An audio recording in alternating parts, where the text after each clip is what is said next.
제가 한 번씩 이렇게 은혜를 나누고 나면은, 내가 듣는 입장에서 저건 진짜 실천하기 너무 어렵다. 한마디로 말해서. 뭐, 듣는 거는, 이거 은혜도 되고, 뭐, 좋다. 좋은데, 내가 막상 실천을 하려고 하니까 이게 좀 거리가 있다. 좀 힘들 것 같다.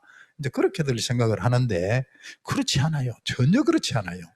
왜냐하면은 사실 저 같은 경우에는 이게 하나님을 인격적으로 만나기 전까지는 하나님 앞에서는 엉터리였거든요. 그리고 제 이름이 꽝이에요. 꽝.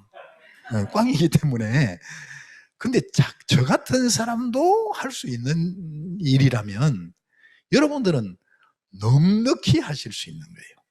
그런데 이제 한 가지 딱 조건이 뭐냐면 단순해져야 돼요. 단순해야 돼요.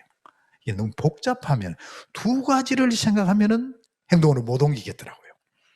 그러니까 딱 주님 말씀 붙잡고 주님께서 내게 감동 주시고 딱 확신 딱 주시면 다른 거는 생각을 하면 안 돼요. 두 가지를 생각하면은 그거는 절대 행동 못 옮깁니다. 그러니까 딱 말씀 붙잡고 아멘 되고 그다음에 기도하면서 하나님 확신 주시면 다른 건 생각 안 하고 그냥 쭉 뻗어나가는 거예요. 뒤돌아보지 않고 상황이 어떻게 벌어지든 그거 다 넘어서서 쭉 나가면은 쉬워요. 근데 이건 연구하고 저건 연구하고 이렇게 호로호로 생각해가 그러면 한 발도 못 나가요. 한 발도 못 나가고 머리만 어지럽고 복잡하고 그렇게 되면 일이 진행이 될 수가 없거든요. 이제 그런 부분들 나를 하나님 안에서 단순화시켜준다. 첫째는 하나님을 만나야 되겠죠. 하나님 만나고 은혜 가운데 있으면서 말씀 안에서 하나님의 뜻을 깨닫고 그다음에 나를 단순화시키고 말씀에 순종하면서 쭉 나가는 거예요. 그러면은 그게 더 쉬워요. 저는 주님만 의지하라, 물질 주님만 의지하라 그러는데 너 찾아다니면서 좀 모금 좀 해라 그러면 저 못해요. 진짜 못해요.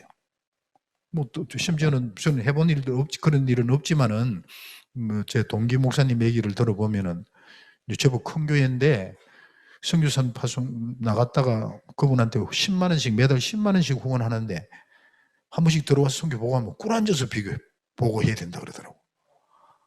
그럴 정도로 이게 모금이 쉽지 않는 걸로 알고 있어요.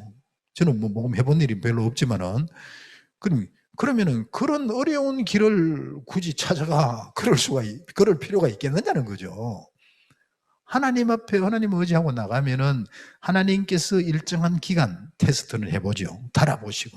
그 오케이 되면은 그다음부터는 아무런 두려움 없이 쭉쭉 뻗어 나갈 수가 있거든요.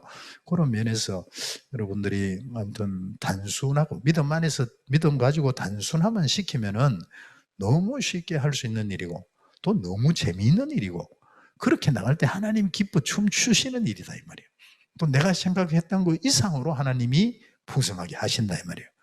그러니까 쉬우니까 여러분 어렵게 생각하지 마시고 그렇게 실천할 수 있기를 바랍니다. 이제 한 가지 빠진 걸 잠깐만 언급하면은 먼저는 본어게인, 본인이 본어게인을 해야 된다. 그 다음에 본어게인을 했으면은 모든 것은 하나님만 의지하고 예수 이름의 권세를 건너 갖고 나가되 본어게인 한 사람은 이제 영혼 구원의 확신이 있잖아요. 그러면은 사역의 포커스도 영혼 구원의 포커스를 맞춰야 된다는 거죠. 사역의 포커스를 영혼 구원의 포커스를 맞춰야 된다. 영혼 구원의 포커스를 맞추면요. 그렇게 쭉 나가면은 하나님이 영혼을 붙이실 때, 영혼을 보내실 때에는 그 영혼을 살리는 데 있어서 필요한 모든 것은 이미 하나님이 넉넉히 예비해 놓으셨어요. 넉넉히 예비해 놓으셨다 이 말이에요. 저 같은 경우에는 이기생들, 중국에서 53명 이기생들을 모집해가지고 1년간 훈련시켰을 때에 23명이 세워졌어요. 그때에 이제 김희한 총장님께서 거의 사역의 한 3분의 2 정도 물질을 공급하셨어요. 감당하셨어요. 근데 이제 총장님이 현장에 들어오셨어요. 저희들 이제 50독 정도, 우리 북한 형제들이 50독 정도 신약 통독을 하고 나면은 말씀이 좀 베이스에 깔리면은 총장님이 들어오셔서 이제 세례를 주셨거든요. 그렇게 들어오셨을 때에 여기 지금 그 23명이 세워졌을 때에 이제 저희들은 모집할 때부터 졸업할 때까지 계속 기도 제목이 뭐냐 하면은 훈련받아서 세워지면 다시 10명의 북한 형제들을 모집해서 사역을 한다. 이렇게 계속 기도를 해왔단 말이에요. 1년 내내. 그렇게 해와서 이제 세워졌는데, 그때 23명 정도를 이제 케어하려면 한 달에 이제 한국 돈으로 한 700만 원 정도 소요가 됐어요. 매달. 그랬을 때 총장님이 거의 500만 원 이상을 그렇게 감당을 하셨어요.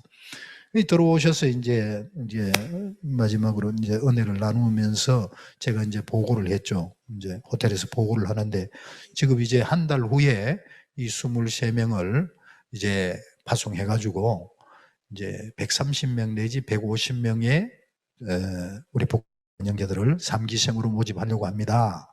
보고를 하니까 총장님이 한마디로 딱 잘라서 하지 마라. 더 이상 확장하지 마라. 왜냐면 지금 23명을 데리고도 밥 먹기 바쁜데, 왜냐면 아파트도 얻어야 되죠. 밥만 먹는 게 아니고 모든 필요한 걸 다 공급해야 되기 때문에 돈이 많이 들잖아요. 그럼 신학생으로서 한 달에 700만 원 든다는 건 많이 드는 거거든요. 그런데 이 23명을 갖고도 밥 먹기 바쁜데, 이 150명을 모집하면 이 몇 배입니까? 한순간에 한 달 만에 150명을 모집한다 그러니까. 총장님이 이게 감당이 안 되는 거예요, 이게. 가만히 생각해 보니까. 이거 몇 천만 원 드는데 한 달에 이걸 누가 감당하느냐. 그러니까 하지 마라 그러는 거예요. 그래서 내가 총장님한테는 신뢰인 줄 모르고도 내가 신뢰를 한 게 뭔가 하면은, 그 말씀을 듣자마자 내가, 우리는 1년 내내 기도해 왔기 때문에, 그럼 총장님 그러면 이제 다음 달부터는 헌금은 하지 마시고 기도로만 동역해 주십시오. 이제 이렇게 말씀드린 거예요. 신학생이 감히 총장님 앞에서. 총장님이 호텔방에 마주 앉았다가 한 2m 뒤로 물러가시는 거예요. 가만히 계시는, 한 10분 이상 가만히 계시더라고요. 그러는데 한마디도 안 하시고, 나도 이제 그 말은 해놓고는 가만히 생각하면 이게 신학생이 총장님한테 드릴 말씀이 아니야, 이거. 또 후원 받는 선교사가 후원자한테 이게 말씀 드릴 내용이 아닌 거야, 이게. 그래서는, 그러나 이게 말이라는 게 뱉어버리서는 이게 또 주워 담을 수도 없고, 주님, 이제 큰일 났군요, 주님. 그러면서 이제 가만히 있었어. 그냥 기도만 하고. 그러니까 총장님이 들어가자 그랬더라고요. 현장에 들어가자 그래요. 그래가 이제 김건능 목사님 그 팀에 이제 들어갔어요. 들어가가지고 이제 총장님 말씀 나눠주시고는 이제 대화를 하면서 뭐라 그러냐면, 이거 나는 돈 걱정이 많이 되는데, 우리 최승규 교수는 돈 걱정 전혀 안 한다 그러더라고요. 전혀 안 한다.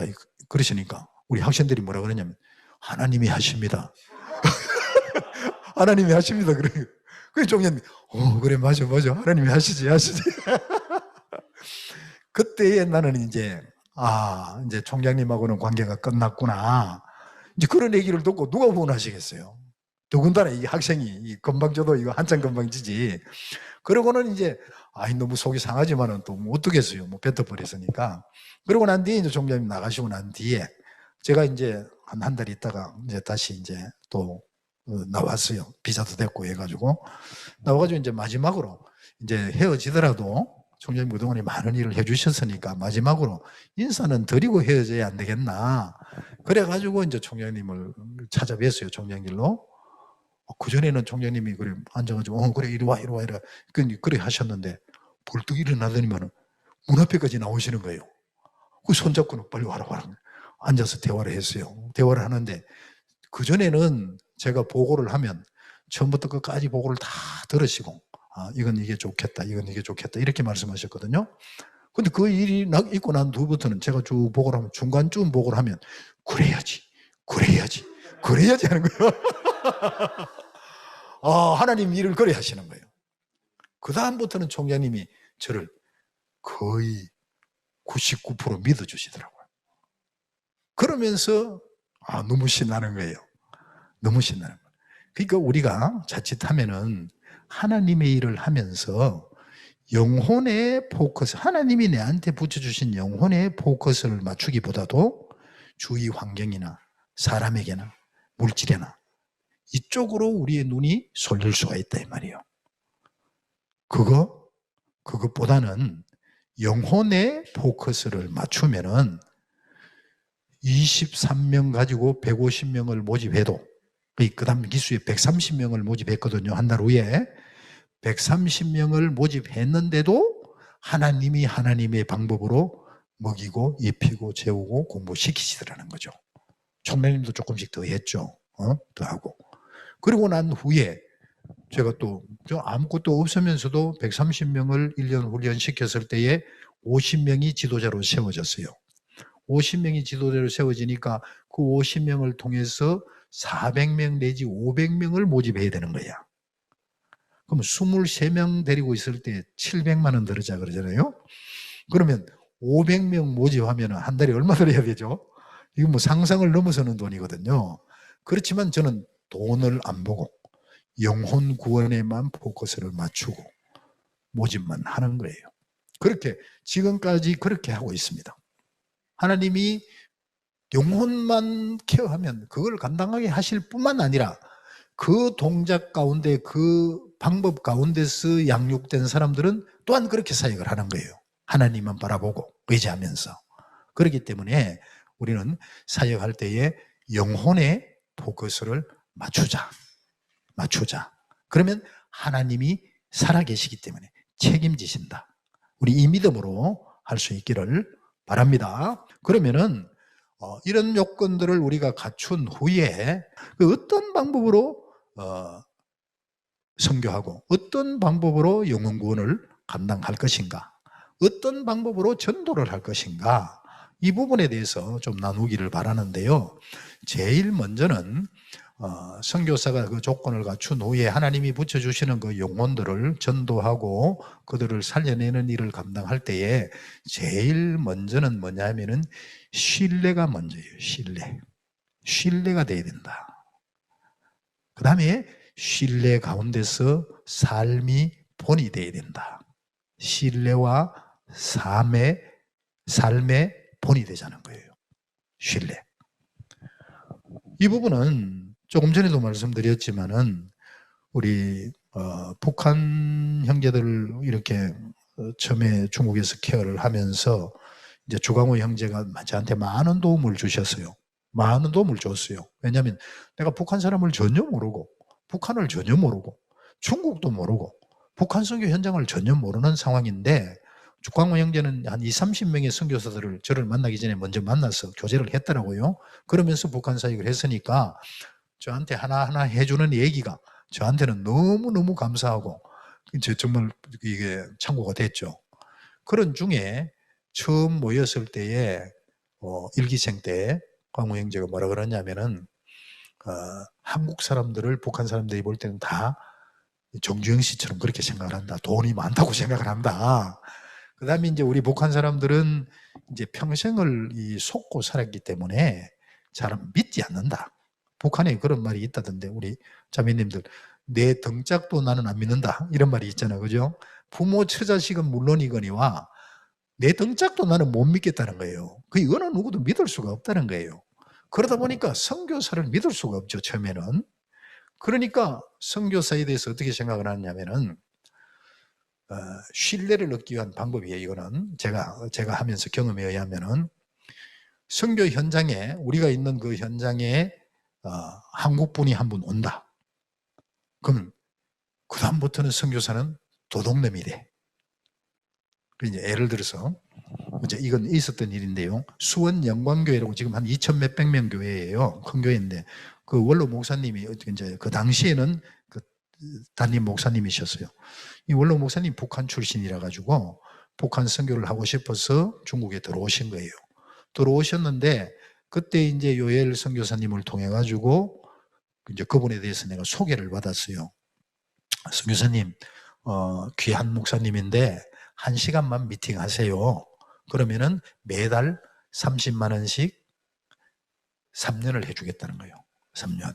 그 당시에는 30만 원 하면은 한 개 팀은 넉넉하게 풍성하게 사역할 수 있었어요. 그런데 제가 광호 연결을 통해서 대화 나누는 가운데서 그 얘기를 듣고는 노했어요. 만날 수 없다. 올 수 없다. 그러니까 그 다음날 또 전화 온 거예요. 1시간만 미팅해라. 아무것도 뭐 묻지도 않는다. 그래도 노했어요. 또 나가시기 전에, 중국 오셨다가 나가시기 전에 또 한 번 또 부탁은 노했어요. 끝까지 노했어요. 한 번도 안 모셨어요. 왜냐하면 우리 현장에 한국분이, 더군다나 후원하시는 분이 한 분 들어오셨잖아요. 들어오셔가지고 대화 나누고는 그래 우리도 좀 할게, 후원할게 이러고는 가버리잖아요. 그 다음부터는 이제 우리 함께하는 북한 형제들이 우리 선교사님이 틀림없이 많은 돈을 받았을 것이다. 많은 돈을 받아가지고 그 다음부터는 안 주면은 자기 다 먹고 우리는 안 준다는 거예요. 그게 이제 도둑놈이 돼버리는 거예요. 그게 신뢰가 안 되는 거예요. 신뢰가. 안 그래도 나를 안 기부러 보는데 그러다가 또 도둑놈같이 돼버리면 이 사역은 망치는 거예요. 될 수가 없는 거예요. 그러니까 그분을 모시지 못했어요. 그 이후부터도 좀 돈 있다, 아니면은 후원할 만하다 하는 분들은 사역장에 절대 못 오게 하셨어요. 못 오게 했어요. 오히려 한 번씩 강의하러 오는 분들한테는 우리가 선교비에서 비행기 티켓 끊어주고 와가지고 밥 얻어 먹고 강의만 하고 돌아갈 사람을 초청해서 모셨어요. 그런 분들은 뭐 와서 뭐 강의하고 대화 나누어 보면 이분 돈 없다 하는 거 틀림없이 알거든요. 그러고 나면 가도 아무 문제가 없어. 그런 기준을 가지고, 그 철칙을 가지고 지금도 그렇게 하고 있어요. 저는 이 북한 선교를 하는 동안에는. 왜냐? 그런 부분에 있어서 철저하지 않으면 우리 북한 사람들이 먹을 것이 없어서 굶어 죽을 상황에서 굶어 죽는 거 보고 나 건너왔잖아요. 그러니까 그런 부분에 있어서 명확하지 않으면, 분명하게 하지 않으면 신뢰를 얻을 수가 없는 거예요. 근데 그렇게 쭉 사역을 하면서 1년, 2년 이렇게 하다 보니까 신뢰를 해주는 거예요. 그리고 저 같은 경우에는 중국에 있을 때 120개 이상 아파트를 얻었어요. 많은 사람들을 케어하다 보니까. 근데 그 아파트를 얻을 때도 우리 북한 사람들이 사역하는 현장은 700원짜리를 얻으면은, 중국 돈 700원짜리를 얻으면은 우리 집은 500원짜리를 얻었어요. 그러니까 사역장보다도 더 못한 집을 얻는 거예요. 돈이 없어서 아니에요. 사역, 왜냐하면 100명 이상을 데리고 있었으니까 돈은 항상 있겠죠. 그렇지만은 굳이 내가 거기서 큰 집, 좋은 집, 그거 필요 없거든요. 이제 그렇게 이제 살고, 그 다음에 사역장에서는 풍성하게 먹었어요. 먹고 싶은 거 다 해줬어요. 심지어는 폐병 환자가 일기생 때 한 명 있어가지고 2달 만에, 한 달 조금 넘게 기간 동안에 13명이 있으면서 돼지 30관짜리 2마리 잡아먹었어요. 그리고 염소 5마리 먹었어요. 먹고 싶은 대로 다 사주는 거예요. 먹고 싶은 대로.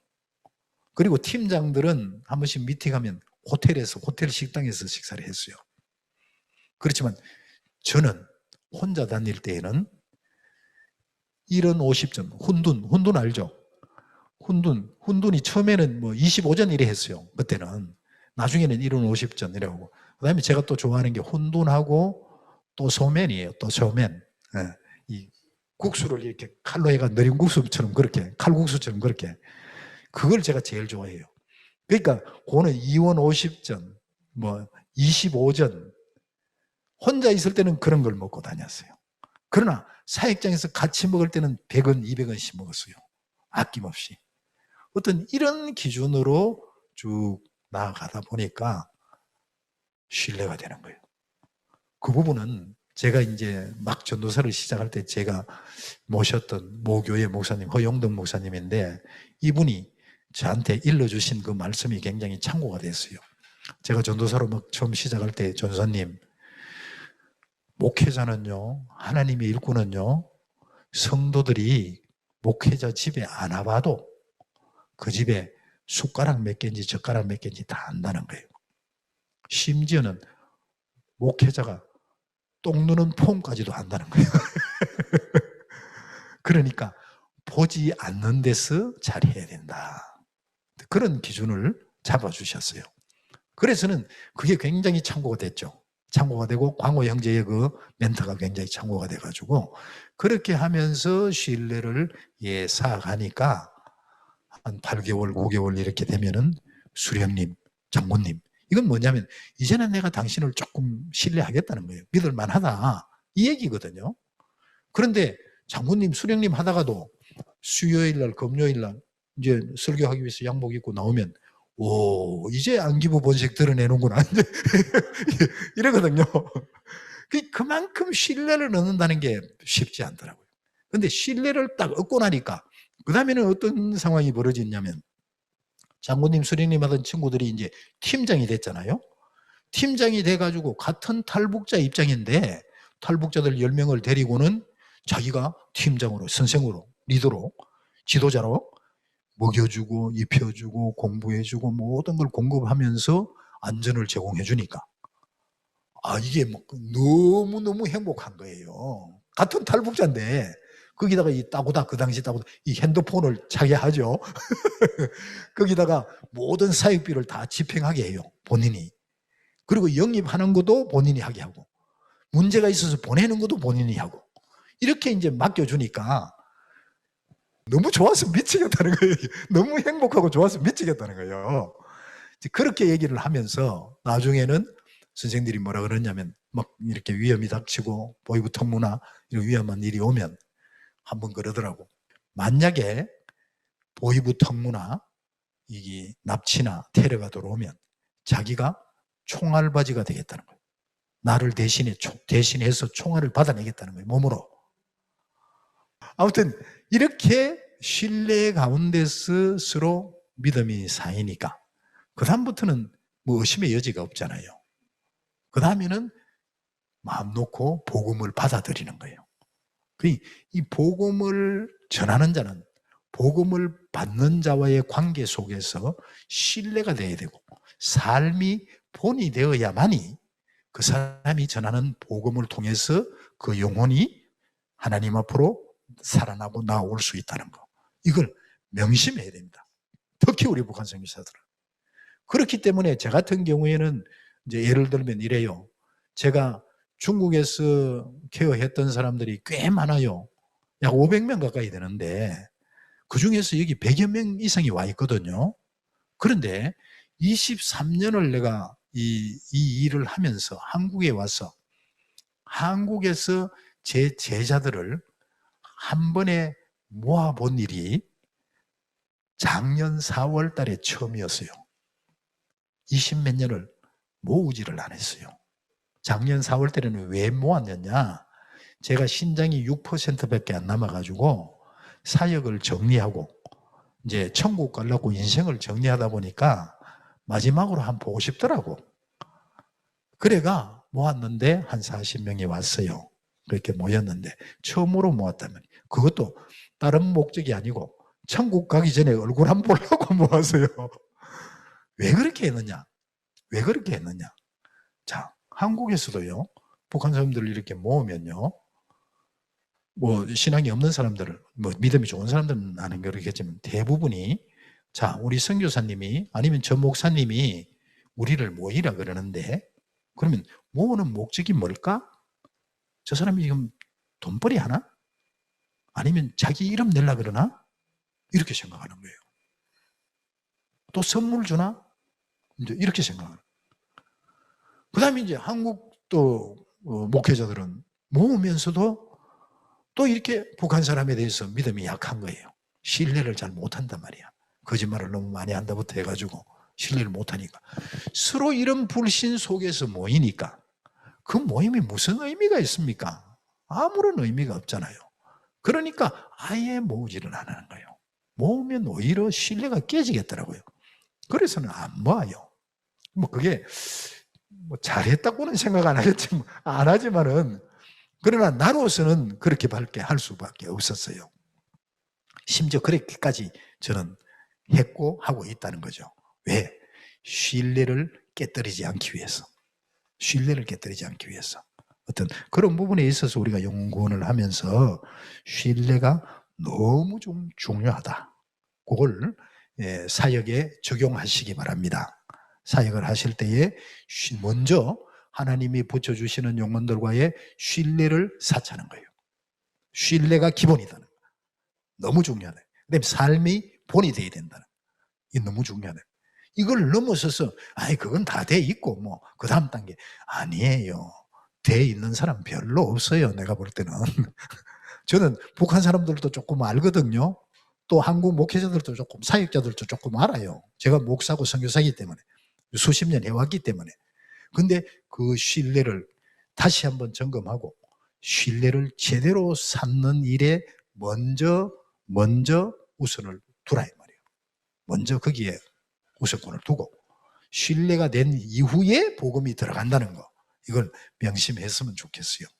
그리고 두 번째로는 신뢰가 되었으면은 그 다음에는 그 사람들을 어떻게 하나님 앞으로 살려낼 것인가, 하나님 일꾼으로 세울 것인가, 그 영혼을 구원의 자리에 본어게인 할 수 있게끔 할 것이냐, 이 부분은 말씀과 기도와 삶이다. 말씀과 기도와 삶으로 그들이 거듭나게 하고 하나님의 사람으로 살아나게 하고 또 하나님의 일꾼으로 세워야 된다는 거죠.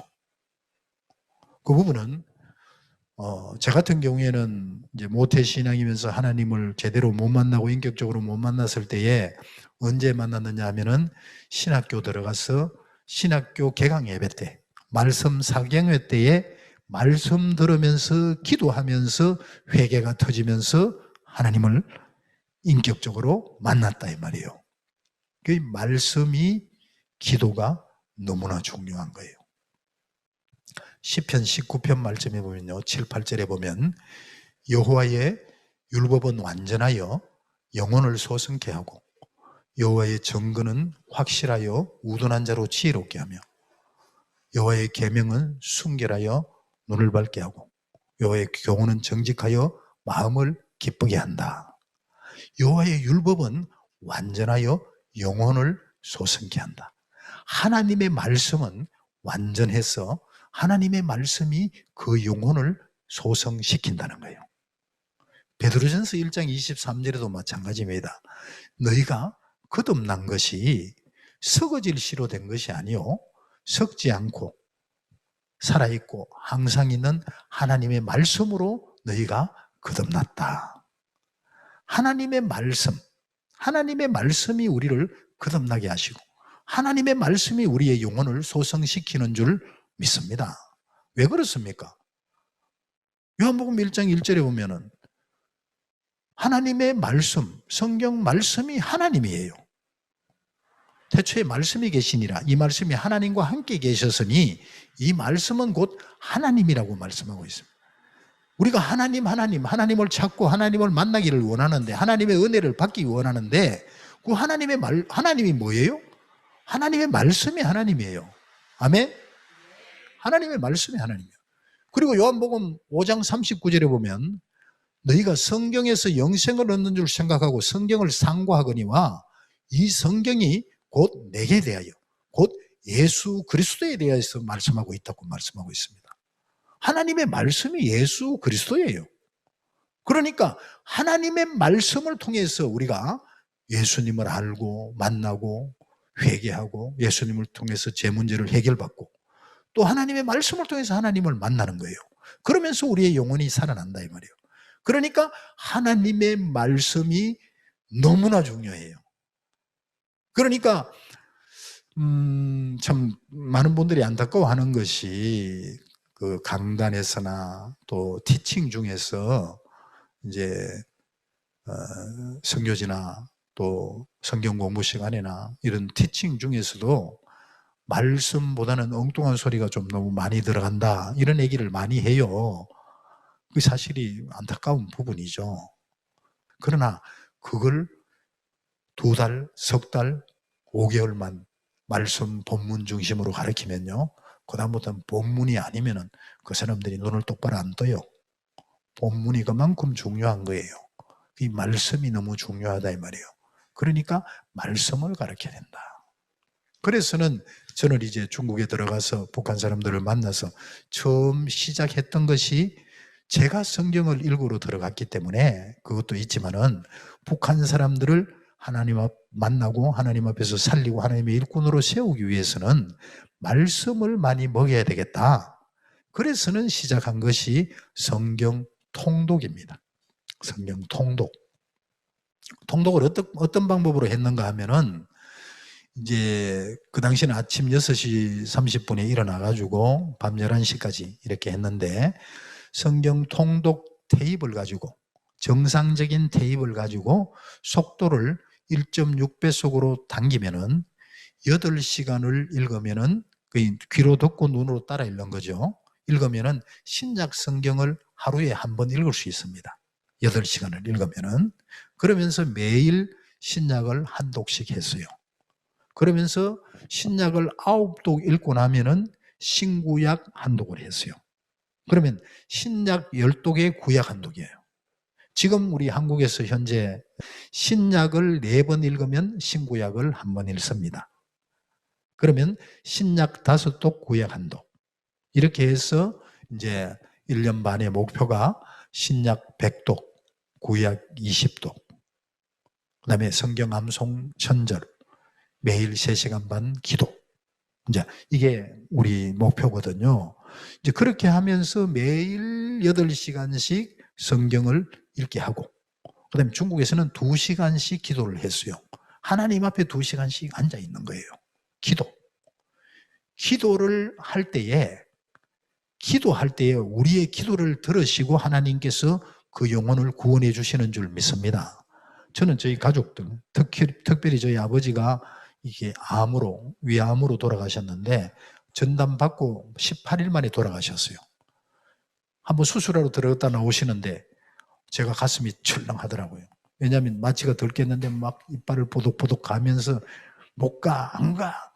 근데 그 아버지의 영혼을 사탄이 저승사자가 지옥으로 끌고 가려고 그러고 아버지 못 가겠다, 안 가. 막 이빨을 보독보독 가는데 너무 끔찍하고 무섭더라고요. 그래서는 그 아버지의 영혼 구원을 위해서 저를 포함해서 온 가족이 3일 금식을 했어요. 금식하면서 아버지의 영혼 구원을 위해서 기도하니까 딱 3일 금식 끝나고 나니까 아버지가 그때는 신앙이 없는 분이거든요. 공무원 하셨는데 그 정년 퇴임하고는 교회 나가겠다 하시던 분인데 그러니까 딱 끝나고 나니까 뭐라고 하냐면 내가 아무래도 여기 있어가는 안 될 것 같다. 그러니까 기도원으로 가자. 이렇게 말씀하시더라고요. 그래서는 기도원에 가서 하루에 4번 예배 드리면서 회개하면서 말씀 들으면서 구원의 확신 가지고 확실히 천국으로 가셨어요. 우리가 기도할 때에 우리의 기도를 통해서 하나님이 영혼 구원해 주시는 줄 믿습니다. 이와 같이 말씀과 기도에 올인하면서 삶으로 맡겨주신 영혼들을 살려내는 그런 우리들이 되어야 할 줄 믿습니다. 그러면 그 삶은 어떤 삶이냐? 삶은 공동체 생활을 저는 너무 좋아하기도 하고 또 권장합니다. 같이 먹고 자고 살면서 부딪히고 다듬어지고 그러면서 또 하나님을 빠른 시간 내에 만나고 또 그렇게 다듬어 세워져야만이 또 다른 영혼들을 살려낼 수 있는 지도자가 되는 거예요. 예수님이 성천하시면 사시기 전에 하신 말씀, 또 예수님의 제자 중에 제자라고 할 수 있는 바울이 그 제자 양육하는 방법을 보면 디모데후서 2장 2절에 보면은 바울이 제자 디모데에게 이렇게 부탁합니다. 너희는 내게 들은 말을 충성된 자들에게 부탁해라. 그들이 또 다른 제자들을 가르칠 수 있을 것이다. 이렇게 말씀해요. 그러니까 우리가 제자를 양육하되 내가 양육하는 고기에서 그치는 것이 아니고 내가 양육한 제자를 그 제자가 또 다른 제자를 낳을 수 있게끔 가르치라는 거예요. 그게 예수님께서 제자를 세우시고 제자를 양육하는 방법이더라고요. 그러면서 예수님께서는 뭐라 그러세요? 마태복음 28장 18절로 20절에 보면은 내가 하늘과 땅의 권세를 하나님께서 내게 주셨으니 너희는 가서 모든 족속으로 제자를 삼고 아버지와 아들과 성령의 이름으로 세례를 주고 내가 너희에게 가르친 것을 너는 가르쳐 또 가르쳐 지키게 하라. 이렇게 말씀하잖아요. 예수님이 제자에게 부탁하는 말은 뭐냐면 또 다른 제자를 낳으라는 거예요. 디모데도 마찬가지예요. 또 다른 제자를 낳으라는 거예요. 그러려면 우리가 케어하는 그 영혼들이 또 다른 제자를 생산하고 또 다른 제자를 양육해서 세우기 위해서는 그들을 제대로 다듬어야 되는데 그 다듬는 방법이 말씀과 기도로 다듬으면서 삶을 통해서 다듬으시는 것을 볼 수 있습니다. 자, 누가복음 6장에 보면요. 예수님이 제자를 부르세요. 따르는 많은 제자들 중에서 많은 무리들 가운데서 특별히 12명을 고르고 뽑으세요. 특별히 12명을 고르고 뽑으셔서는 예수님이 그들을 제자로 삼으시는데 우리가 가만히 생각해 보면은 최소한 여러분들이나 저나 우리한테 오는 제자들은 이건 예수님한테 가는 제자들보다는 비교도 안 될 만큼 좀 시시하지 않겠나, 좀 엉터리지 않겠나 이렇게 생각할 수 있어요. 그런데 예수님이 부르시는 그 제자들을 가만히 보면요, 예수님이 제자들을 부르셔서 다듬으시는 방법이요, 특별하더라고요. 우리보다 더 골치 아픈 사람들을 부르시는 거예요. 어떤 사람을 부르느냐? 제일 먼저는 베드로를 불러요. 베드로는 이게 오락가락 하는 사람이에요. 왔다 갔다 하는 사람이에요. 금방 익혀놓고 또 말 바꿔버리고 왔다 갔다 하는 사람이에요. 근데 그 사람을 불러놓고는 이걸 제자 삼아가지고 또 다른 제자를 낳게 하기 위해서 그 사람을 양육하는 거예요. 또 보면은 누구를 불러요? 마태를 불러요. 마태는 뭐예요? 세리장 아니에요. 그 당시 세리장은요, 세리는 창녀하고 똑같은 대우를 받았어요. 죄인 중에 괴수예요. 죄인 중에 죄인이에요. 그런 죄인인 마태를 불러놓는 거예요. 그리고는 또 누구를 부르느냐면 셀롯이라 이름하는 시몬을 부르는 거예요. 예? 이 셀롯이라 이름하는 이 시몬은 어떤 사람이냐? 그 할례당이에요. 할례당이라 하면 어떤 사람들이냐면은 그 민족주의자. 그 말하자면 그 당시 로마의 이스라엘이 식민지 아닙니까? 이스라엘이 로마의 식민지단 말이에요. 그러면 로마의 식민지로 사는 유대인들을 괴롭히는 사람, 또 유다인 중에서도 로마의 앞제비, 옛날에 일본 앞제비처럼 그런 사람들을 가서 테러하고 죽이는 이런 모임의 분자다 이 말이에요. 그러니까 로마 앞제비는 다 찾아가 죽이는 사람이에요. 근데 이 사람이 예수님이 불러서 제자로 탁 와보니까 그 같이 모인 제자 중에 누가 있어요? 제일 먼저 눈에 들어오는 게 마태야. 로마 앞제비고 이건 유대 민족들의 피를 빨아가지고 이 로마에 갖다 바치는 사람이에요. 이 당장 죽여버려야 될 사람이에요. 거기다가 또 누가 있어요? 가룟 유다예요. 가룟 유다. 예수님이 뭐라 그랬어요? 너희들 중에 하나는 마귀니라. 그런 사람들을 모아놓고는 예수님이 뭐라 그러시느냐면 요한복음 13장 34절에서 내가 너희에게 새 계명을 주노니 너희는 서로 사랑하라. 내가 너희를 사랑하는 것 같이 너희도 서로 사랑하라. 여러분들이 지금 그 제자들을 케어하고 있다면은 여러분들 제자들 중에서 서로 사랑하던가요? 저는 제자들 모아보면 몇 달은요, 사랑이라는 단어가 뭔지도 몰라요. 계속 치고받고 싸워요. 서로 욕하고 특히 중국에서는 이 사람 만나면 저는 보이부 특무입니다. 보이부 특무라고 그래요. 그 사람 만나면 저는 보이부 특무라고 그래요. 저거 쫓아내야 돼요. 그러게 여기서도 만나면요, 서로 이 상처가 너무 크다 보니까 이건 계속 공격하고 찌르고 서로 싸우려고 달아든단 말이야. 그런데 그들에게 말씀이 들어가고 성령이 임하고 또 축복하고 기도하고 은혜를 임하면 한 1년쯤 지나면 서로 사랑하는 사이가 되어 있어요. 사랑하는 사이가. 예수님이 제자들을 양육하는 방법이 그런 방법이더라고요. 그런 방법. 우리가 제자들을 양육할 때에 예를 들어서 뭐 성경 통독반 하면은 그래도 좀 타이트하게 공부시키는 데 아닙니까? 그러면 최소한 통독하러 들어오면 이 정도는 갖춰야지. 그렇게 얘기할 수 있는데 그게 아니에요. 전혀 아니에요. 엉터리 중에 상엉터리들이 오는 것 같아요.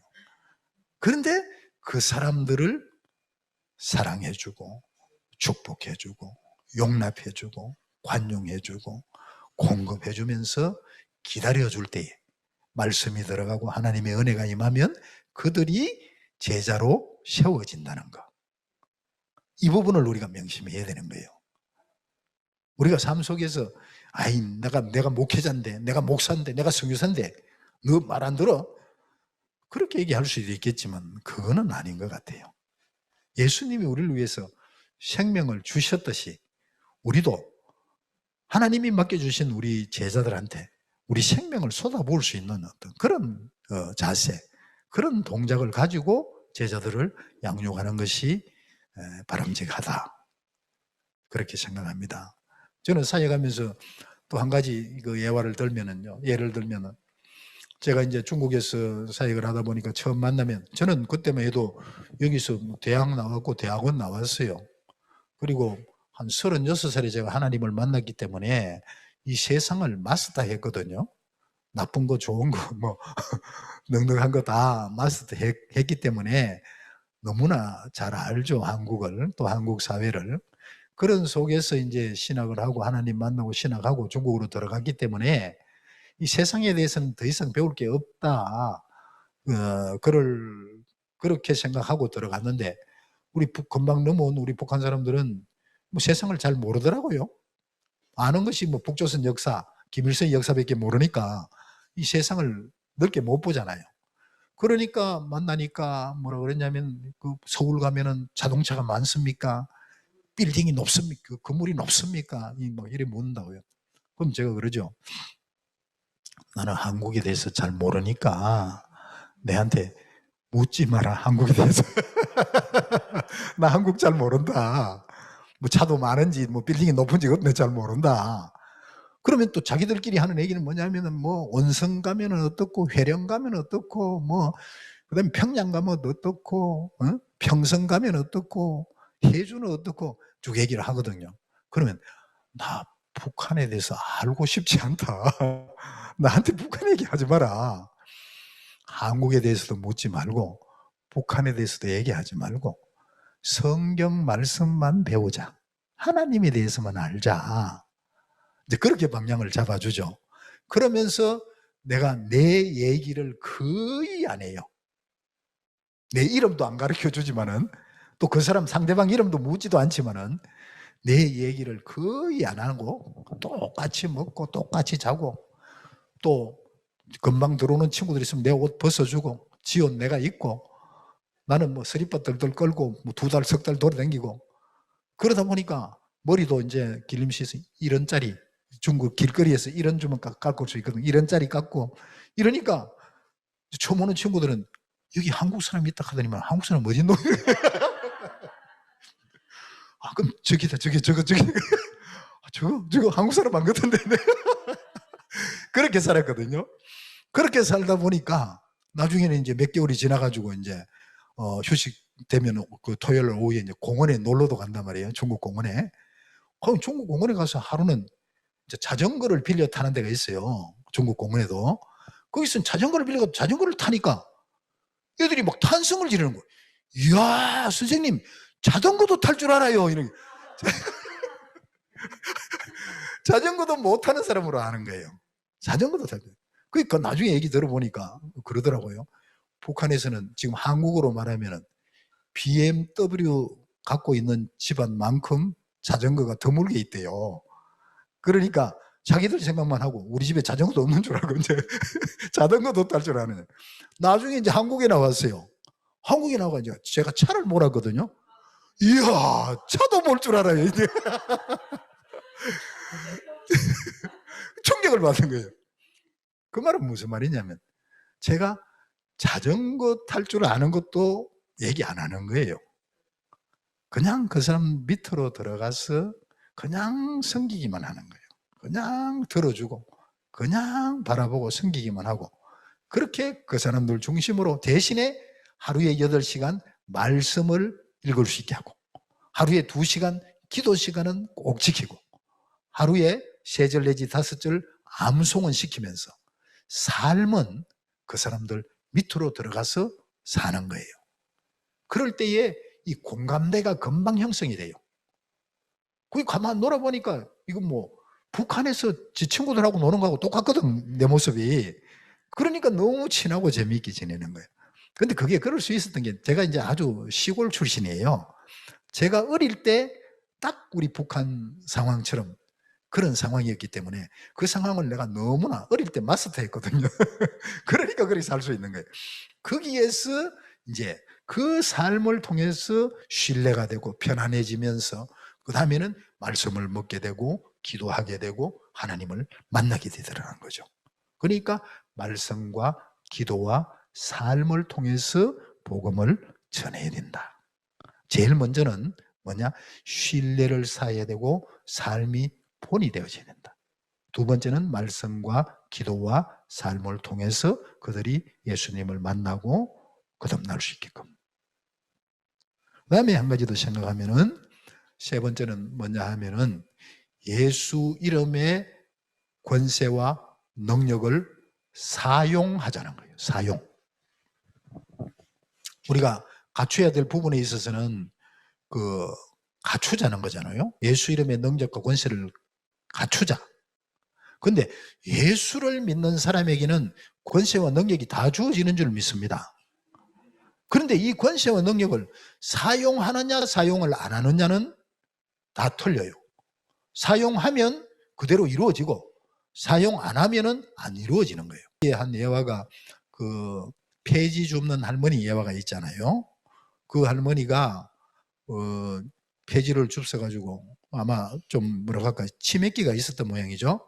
그러니까 이 달러를 계속 벌어가지고 모으는데 이 허리에 이 배에 이 색을 차는데, 가방을 차는데 거기에 2만 달러를 갖고 있었어요. 근데 이 사람이 굶어 죽어버린 거예요. 그게 할머니가 계속 폐지를 주는데 안 나오니까 나중에 연락해서 문을 열어보니까 죽은 지가 오래됐단 말이야. 나중에 보니까 그 허리에 2만 달러를 차고 있어. 근데 죽은 이유가 뭐냐? 굶어서 죽은 거예요.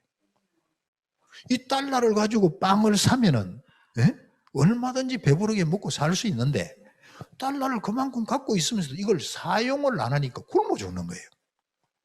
그 마찬가지로 우리한테는 하늘과 땅의 권세를 가지신 예수 이름의 권세와 능력이 있어요.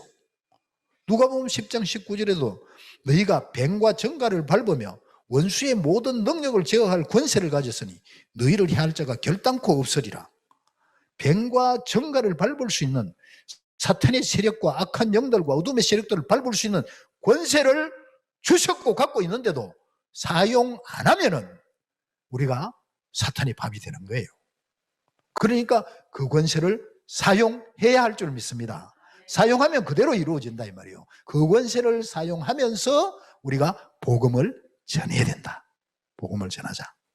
그러니까 그 권세를 가지고 축사도 해야 되고 그 권세를 가지고 병자도 고쳐야 되고, 아무튼 또 그 권세를 가지고 물질도, 저는 그렇게 기도해요. 저는 뭐 북한 선교하면서, 북한 선교라는 게 이게 많은 선교 사역 중에서도 아주 기업적이고 아주 한 부분 아닙니까? 이런 단순하고 단순한 이 사역을 하면서도 저는요, 기도를 어떻게 하냐면, 하나님, 바다의 풍부와 열방의 재물을 보내어 주십시오. 이렇게 기도합니다. 그렇게 기도하시기를 바랍니다. 왜냐하면 우리가 그렇게 기도하고 그렇게 명령할 때에 바다의 풍부와 열방의 재물이 하나님께서 우리에게 공급되게 하실 줄 믿습니다. 믿습니다. 꼭 사용하시기를 바랍니다. 꼭 사용하시고요. 그 다음에 마지막으로 한 가지, 우리가 어떻게 사역을 할 것인가. 사역하면은 사역자들은 대부분 어느 정도 사역을 하고 나면은 이제 선교 보고를 하게 되지 않습니까? 사역 보고를 하게 돼요. 사역 보고를 할 때에 그러면 어떻게 사역 보고를 해야 할 것인가?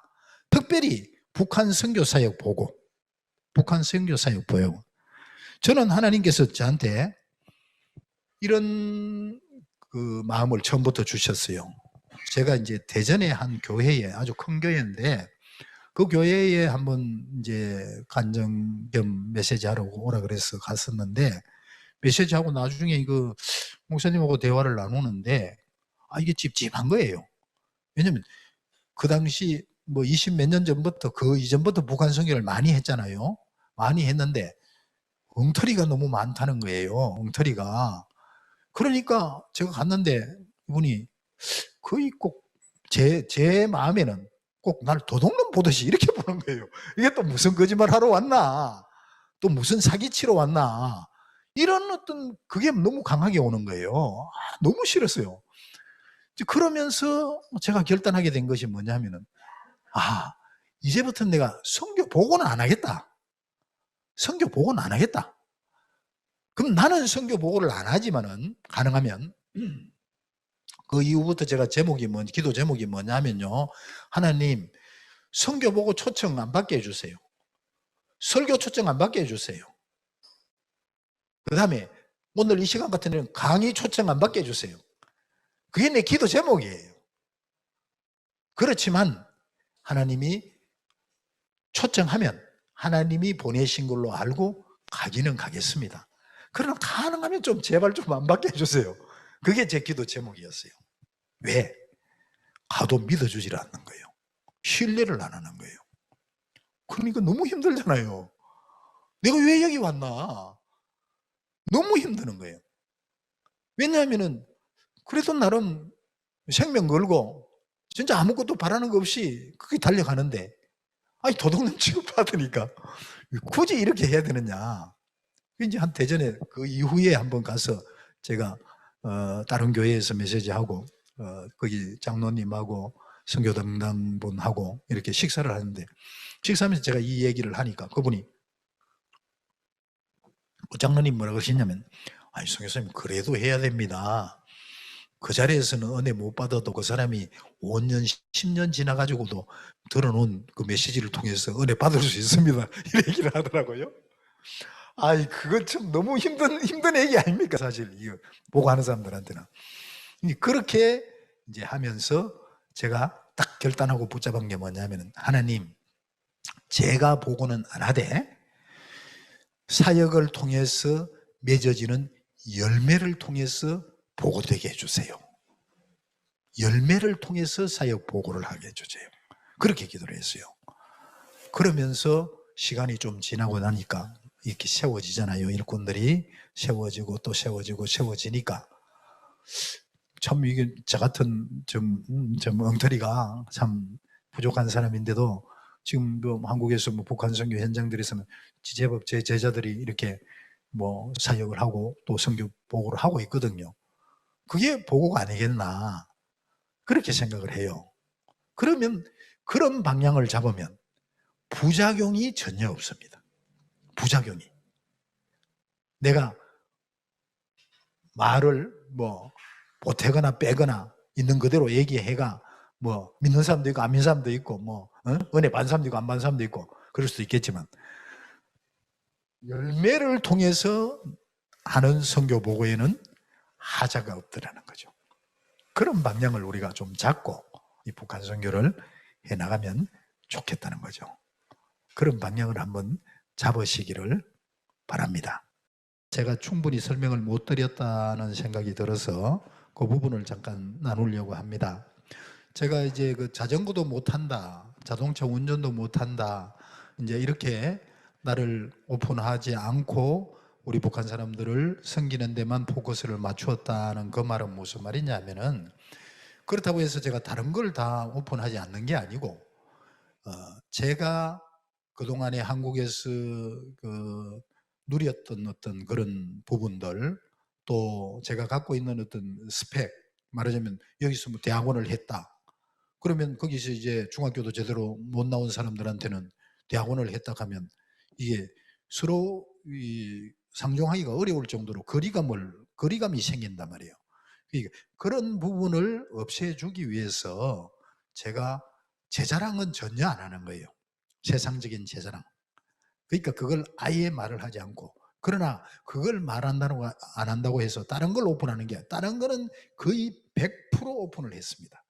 첫째로는 하나님이 주시는 물질, 그 물질을 제가 집행하지 않고 우리 북한 사람과 똑같이 토론하고 상의해가지고 같이 사용했고요. 그 다음에 어디서 얼마 어떻게 들어온다 이런 부분들부터 해가지고 즉 개인적인 문제, 또 가정 문제, 또 제가 아는 범위 내에서 사역 문제, 한국교회 문제, 이런 거는 있는 그대로를 다 얘기했어요. 다 얘기하면서 늘 강조한 게 뭐냐 하면은, 지금 내가 얘기하는 얘기는 여러분들이 그 당시에는 한국어로 나온다고 생각도 안 했지만은, 앞으로 여러분들이 혹시 기회가 되어서 한국어로 나간다든지, 여러분들이 앞으로 사역자가 되어지면 25년 후에, 30년 후에 여러분들이 선생님이 옛날에는 그렇게 얘기하더니만은 지금은 다르게 얘기하네? 그런 얘기는 없을 것이다. 지금 내가 하는 얘기는 30년 후에나 내가 죽고 난 뒤에라도 틀림없는 얘기만 한다. 그 진실을 얘기해 주는 거예요. 있는 그대로를. 그래야만이 이게 또 얘기를 많이 해줘야만이 배우잖아요. 배우고. 그 다음에 또 얘기를 많이 해줘야만이 더 친해지거든요. 그러면서 지금부터 23년 전에 얘기했던 그 얘기들을 지금 여기 와서 사역하고 있는 우리 형제들, 그들한테 한번 물어보세요. 그때 얘기가 지금도 틀림없는 그대로라는 거. 그러니까 그렇게 대화를 정확하게 해줘야 되는 거. 그러면서 오픈을 해줘야 되는 거. 그러나 상대방이 부담을 느끼거나 상대방이 가까이 하기 힘든다, 이렇게 느낄 수 있는 어떤 내 개인적인 스펙이라든지 개인적인 어떤 누렸던 부분들, 어떤 이런 부분들은 얘기를 안 한다는 거죠. 옛날에 나는 여기 들어오기 전에 한국에서 좋은 차 타고 다녀서, 그러면 선생님 자전거 탈 줄 알아요? 이런 얘기가 나올 수가 없잖아요. 그런 부분들은 서로, 왜냐면 자전거도 못 타고 온 사람들한테 나 좋은 차 타고 다녔어 이러면 서로 대화가 안 되잖아요. 그런 부분들은 얘기를 안 한다는 거죠. 그러나 다른 부분에 있어서는 있는 그대로를 정말 숨김없이 다 얘기해주고, 그래야만이 그 사람들이 배울 수 있고 시야가 넓어지거든요. 어떤 그런 부분들이 이제 여러분한테 설명을 드리고 싶고요.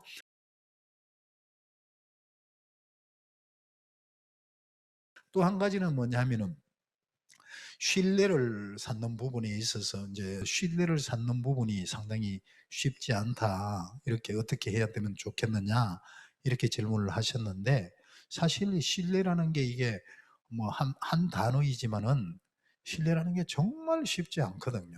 정말 쉽지 않아요.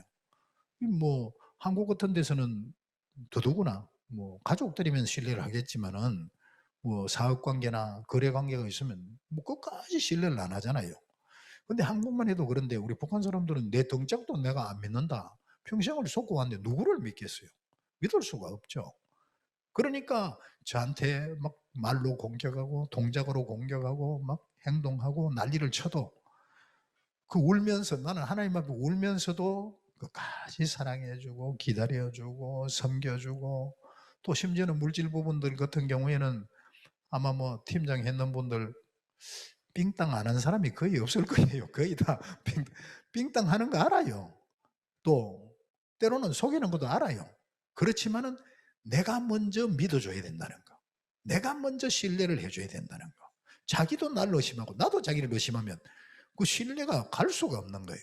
그러나 내가 속으면서도 아닌 걸 알면서도 믿는 거예요. 믿어주는 거예요. 그리고 특별히 이렇게 양육해서 팀장으로 세워지는 사람들한테는 제가 물질을 집행하는 게 아니고 물질을 통째로 맡깁니다. 모든 사역을 처음부터 통째로 믿고 맡기는 거예요. 그러면 1년밖에 안 된 북한 사람을 어떻게 그래 믿을 수 있나? 그러면 나랑 같이 성경 공부하고 성경 읽으면서 정말 회개하고 거듭나서 죄사함의 기쁨과 구원의 감격 속에서 함께 하나님 앞에 할렐루야 찬송하면서 울었던 사람, 그 사람을 안 믿으면 내가 누구를 믿겠어요? 그러니까 믿어주는 거예요. 그러나 그런 체험을 했다 해서 삶이 변화 안 됐기 때문에 중간에 뭐 사고가 뻥뻥 터지지요. 터지지만은 믿어주는 거예요. 근데 믿어줘 보니까 믿는 만큼 성장하는 거예요. 믿는 만큼 신뢰가 되더라는 거예요. 그러니까 신뢰는 그렇게 살아가는 거예요.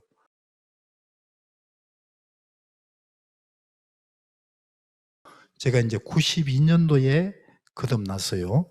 이제 신학교 학부에 학부 3학년에 편입을 해가지고 학부 2년을 하고 그다음에 신대원을 바로 안 들어가고 성경 말씀 사관학교라고 해가지고 이제 오효근 목사님 그 순복음교회에서 하는 그 사관학교를 1년 반 또 다녔어요. 거기 공부를 하면서 낮에는 성경 공부를 하고 밤에는 삼각산 기도 가고 그렇게 생활을 하다가 나중에 신대원 들어가서 그 이제 신대원 3학년 1학기까지 마치고 중국으로 들어갔는데 그 기간이 하나님을 만나고 한 7년 됐어요. 7년 정도 한국 교회에서 부교육자 생활하다가 중국에 들어갔어요.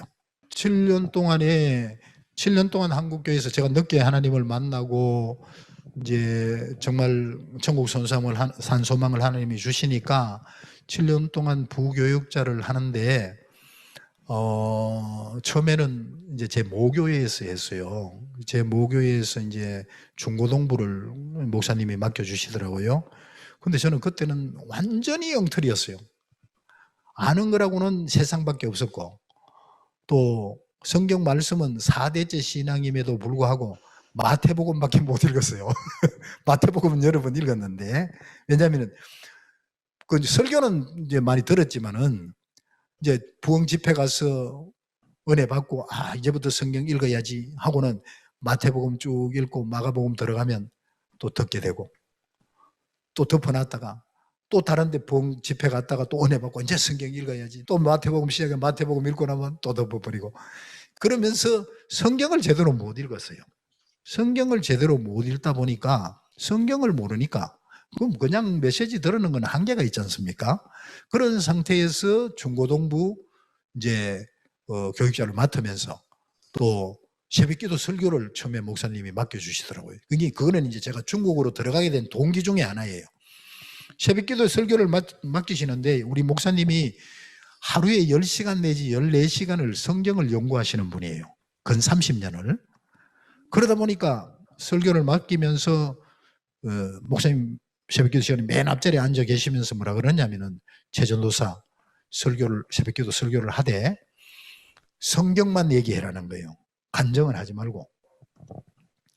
왜냐하면 간증은 자기가 드러날 수 있고 부풀릴 수가 있다. 그렇기 때문에 간증은 넣지 마라. 성경 본문만 얘기하라는 거예요. 근데 제가 마태복음밖에 못 읽었는데 본문을 어떻게 얘기합니까? 그래서는 새벽기도 처음 설교를 어떻게 했느냐면 제가 본문을 잡아놓고요. 우리 한번 교독하겠습니다. 교독을 했어요. 그 다음에 여러분들이 한번 읽겠습니다. 한번 읽었어요. 제가 한번 읽겠습니다. 읽었어요. 우리 합독 한번 하겠습니다. 같이 한번 읽었어요. 본문에 은혜 받으시기 바랍니다. 이게 제일 첫 번째 설교였어요. 그 설교를 하고 나니까 얼굴이 막 홍당무가 되면서 강대성이 내려오지를 못하겠는 거예요. 기도도 제대로 안 하면서 강대성에 엎드려가지고 쪽팔려가지고 식은땀을 빨빨 흘리면서 성도들이 다 집에 갈 때까지 안 내려오고 있다가 다 가고 난 뒤에 내려갔어요. 그러니까 이 설교가 얼마나 힘듭니까? 너무너무 힘드는 거예요. 그렇게 힘이 드니까 그때부터 기도 제목이 뭐냐면은 하나님 제발 좀 성경 읽을 수 있게 해주세요. 성경 좀 읽고 해주세요. 한국교회 부교육자들이 얼마나 바쁩니까? 운전해야 되지 뭐 이것 해야 되지 저것 해야 되지 뭐 바쁜데 정작 해야 될 성경 읽고 기도할 시간에는 시간이 없는 거예요. 그러니까 너무너무 갈급해가지고 성경 좀 읽고 해주세요 하는데 하나님이 중국에 가면 낮에는 성경 읽고 밤에는 기도하고 하루 종일 성경 읽을 수 있다는 시간이 그 장소가 있다는 거예요. 그래서 난 북한 사람들인지도 모르고 북한 사람 상관없이 성경 읽으러 들어간 거예요. 그런데 처음 만난 사람이 북한 사람들이었고 그때부터 지금까지 북한 사람하고 사는 거예요. 같이 산다 이 말이에요. 그런 부분이 있고 그 다음에 이제 제가 이제 그 성경을 너무 모르고 중고등부를 맡아서 사역을 하다 보니까 이제 고향 후배들인데도 그 총무집사나 교사들이 다 이제 후배 선배들 이런 사람들인데 너무너무 내 설교나 내가 사역이 힘들었던 것 같아요. 그러니까 교사 회의를 하고 그다음에 학생 임원들 회의를 했어요. 그래가지고 교사 회의, 임원들 회의를 한 결과 우리 전도사님은 첫째는 설교를 너무 못한다. 두 번째는 고집이 너무 세다. 세 번째는 아무튼 학생들이 다 싫어한다. 네 번째는 교사들이 다 싫어한다. 이래가지고 7가지 제목을 적어가지고 당회에 올린 거예요. 이걸. 당회에 올리니까 이게 솔직히 얘기해서 목사님이 저를 부르더라고요. 불러서는 그걸 내놓고는 전사님 지금 교사 회의 결과가 이렇습니다. 그러더라고요. 그 목사님은 저를 되게 좋아했거든요. 그때 막 얼마나 이게 화가 나는지 이게 막 얼굴이 불어나게 해가지고 그때는 제가 이제 막 전도사를 했을 때요. 솔직히 까놓고 제가 목사님한테 목사님 이거 어떻게 해버릴까요? 밟아버릴까요? 그러니까 목사님 참 좋으신 분이거든요. 전사님 그러지 말고 이걸 내가 줄 테니까 이걸 갖고 남들이 다 잘 때 새벽 1시나 2시쯤 강대상 밑에 가라. 그리고는 1번 읽고 설교를 너무 못한다. 이거 읽고 하나님 앞에 하나님 그렇습니다. 이 사람이 얘기하는 것보다 훨씬 더 못합니다. 제발 좀 설교 잘할 수 있도록 지혜도 주시고 말씀 깨닫게 해주세요. 둘째, 고집이 너무 세다. 맞습니다. 그렇게 하라는 거예요. 그래서 제가 그렇게 했어요. 만약에 거기서 치고받고 했으면 평생 꼬리표 달고 다니겠죠. 그렇게 하고 이제 그렇게 하나님이 만지시기부터 시작해가지고 한 번은 부산에서 이제 부교육자를 할 때예요. 할 때는 이 교회는 또 이제 교회의 상처를 너무 많이 받은 거예요. 청년들이. 그러니까 한 70명 되는 청년부가 15명으로 줄은 거예요. 그래 놓으니까 목사님도 싫어하고 부교육자를 다 싫어하니까 지도자가 오면 담임 전사가 오면 다 쫓아내버리는 거예요. 그래서 제가 거기 들어갔어요. 거기 들어가가지고 가니까 처음엔 인사했는데 인사도 안 받아. 쳐다보도 안 해. 그러면서 자기들끼리 이제 김세윤 교수의 구원이란 무엇인가 이거 1과부터 해가지고 한 사람이 연구하고 서로 질문하고 발표하고 이렇게 하고는 자기들끼리 마무리하고 헤어져 버리는 거예요. 저는 들어가서 말도 한마디 못하고 뒤에 가만히 앉아가지고 기도만 했어요. 그러면서 제가 하나님 앞에 어떻게 기도했느냐면 하나님 감사합니다.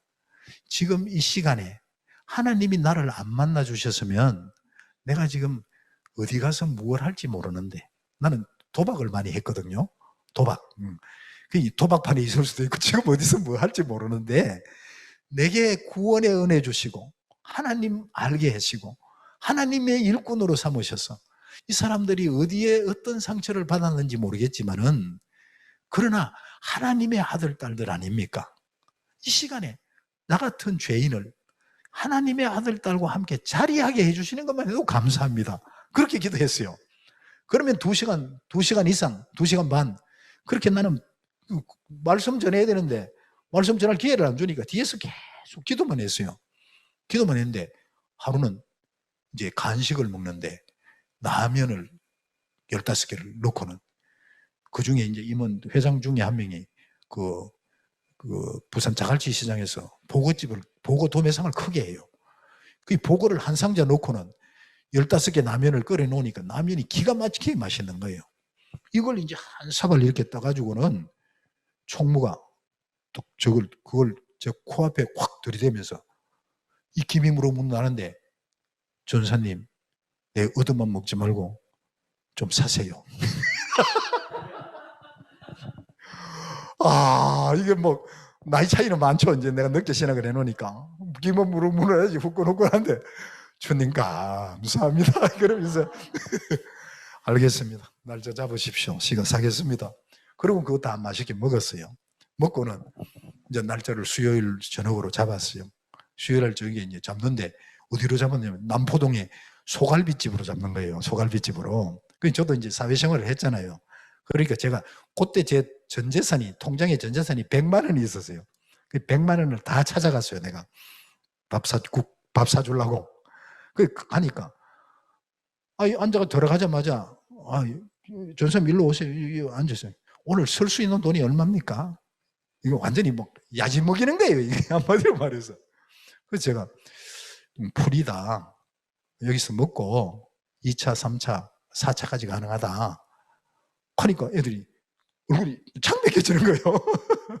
창백해지면서 1차 고기 먹고 다 도망가 버린 거예요. 그리고 난 뒤에 그 다음 주에 교회 오니까 이제 애들이 조금 충격을 받은 것 같아. 그러니까 우리 한 달 후에 우리 원래회가 있는데 그때 설교 한번 해줄 수 있겠어요? 그러더라고요. 감사하죠. 하니까. 감사하잖아요. 설교해야 되니까. 그런데 한 가지 아셔야 될 게 있습니다. 왜냐하면 그 임원들은 다 고신대 출신이에요. 신학대학 출신들이에요. 그러니까 당신한테는 들을 게 없다는 거죠. 그래서 제가 감사합니다 하고 있으니까 한 가지 아셔야 될 게 있습니다. 설교 시간은 5분입니다. 5분 딱 주는 거예요. 5분을. 그래가 감사합니다 하고는 제가 이제 설교를 준비했죠. 그러나 이제 제가 하나님을 만났잖아요. 살아계신 하나님을 만났거든요. 무서운 하나님을 만났거든요. 사랑의 하나님도 알지만. 그러니까 내가 설교를 하면서 그래 평상시에는 너가 하고 싶은 대로 해라 까불어라. 그러나 메시지 할 때 까불면 다친대. 나 하나님을 알거든요 내가. 그래서는 메시지를 한 35분 했어요. 조용하더라고요. 마치고 나니까 은혜를 받은 것 같아. 그 다음부터는 계속 이제 설교를 시키더라고요. 그러면서 그런 과정을 거치면서 전도사 사역이 이렇게 힘드는구나 어떤 그런 걸 처음 했는데 중국 들어가니까 북한 사람 만나니까 더 험해. 그게 이 과정이더라고 과정.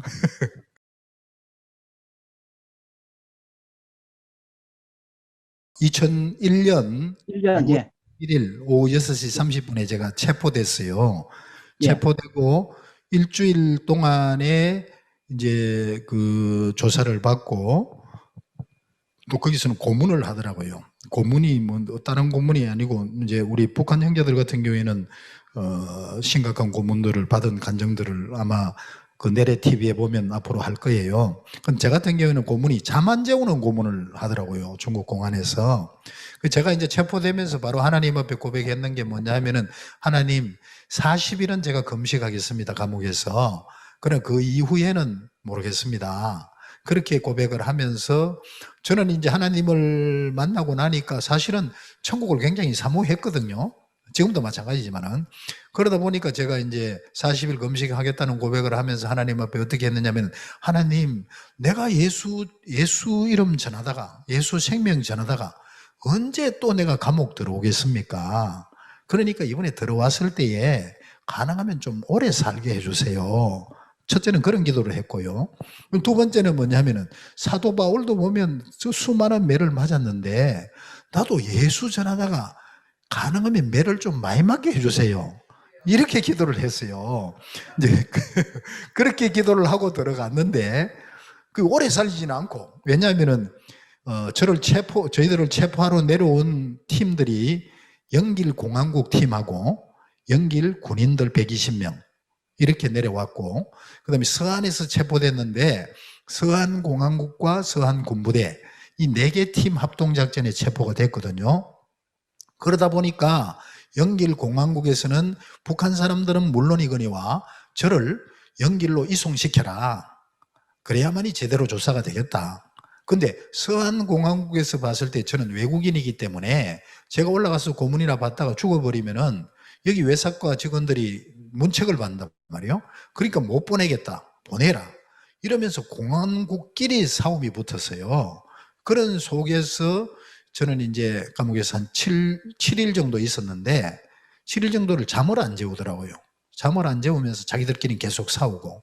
이제 그래서는 제가 이제 잠을 안 자면서 금식을 하고 있으니까 공안들이 3분에 한 번, 2분에 한 번 저를 찾아와 가지고는, 왜냐면 굶어서 죽으려고 작정하는 줄 알고 계속 밥 먹으라 그러는 거예요. 빵하고 먹으라 그러는 거예요. 그래서 제가 아니야, 내가 지금 기도 중이다. 기도 중이니까 안 먹는다 그러니까, 아니 먹고 기도하라고 계속 그렇게 권면을 하더라고요. 그래서 내 금식 기도다. 그러면서 이제 있었는데, 이제 밤이 되면 졸음이 오잖아요. 피곤하기도 하고. 깜빡 졸면은 이 F킬러를 가지고 코에다가 확 뿌려버리는 거예요. 그 F킬러가 코에 확 돌아니까 정신이 버텨요. 이제 그러면서 잠을 안 자고 또 매도 좀 맞고 했는데, 이제 그러나 이제 조사받으면서 아마 중국에서 사역하는 분들이 이게 이제 팁을 하나 드리면은, 중국에서 체포되거나 조사를 받을 때에는 내가 답변을 다 하지 말고, 우리가 외국인이기 때문에 외국인은 꼭 국제법상 그 나라의 영사가 참석하는 가운데서 조사를 받게 돼 있어요. 그렇기 때문에 영사를 요청할 필요가 있어요. 저 같은 경우에도 처음에 조사를 받을 때는 외사과 2명, 군인 2명, 군인들이 뒤에서 몽둥이를 때리면서 이렇게 조사를 받았거든요. 그래서 제가 그걸 알고는, 아니 왜 이러느냐, 나 외국인이지 않느냐, 우리 한국 영사 불러달라, 불러주면 내가 당신들 묻는 대로 그대로 다 얘기하겠다, 그 이전에는 내가 얘기 못하겠다. 그러니까 딱 그 외사과 수사관이 바로 군인들 딱 내보내고는, 참 뭐 드시겠습니까? 바로 이렇게 얘기를 하더라고요. 이제 그만큼 중요해요. 이제 그렇게 이제 추방이 되어졌고요.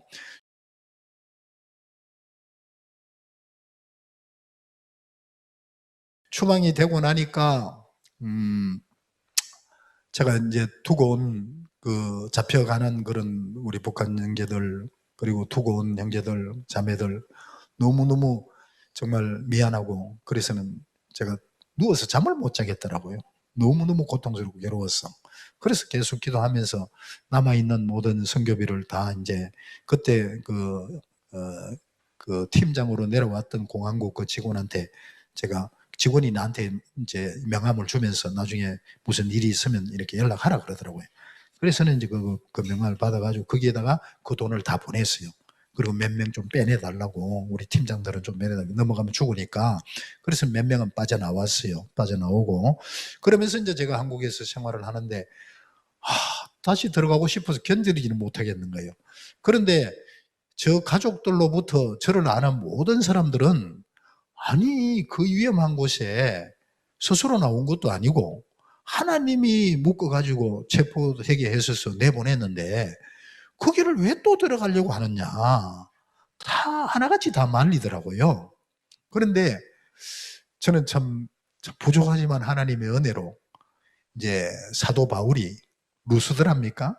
거기서 복음 전하다가 돌에 맞아서 죽었다고 성 밖에 던지니까, 성 밖에서 또 다시 하나님이 생명 주시니까 깨어나서는, 그러면 뭐 몇 년 안식년 해야 되는데 바로 툴툴 털고는 그 상처 입은 그대로 또다시 성에 들어가서 복음을 전한단 말이에요. 그 사도 바울의 마음이 조금 이해가 되더라고요. 왜냐하면 제가 여기 있으면 저는 한국에서는 사역을 잘 못하겠어요. 한국 사람을 내가 잘 모르겠어요. 한국 사람이면서도 지금은 내가 잘 몰라요. 대화가 잘 안 돼. 요즘은 조금 되긴 되는데 처음에는 거의 북한 스타일이다 보니까 김행기고 아니면 아닌데 한국 사람 빙빙 돌려서 얘기를 하니까 머리만 아프고 못 알아듣겠는 거예요. 그래서 피해 다녔어요, 한동안.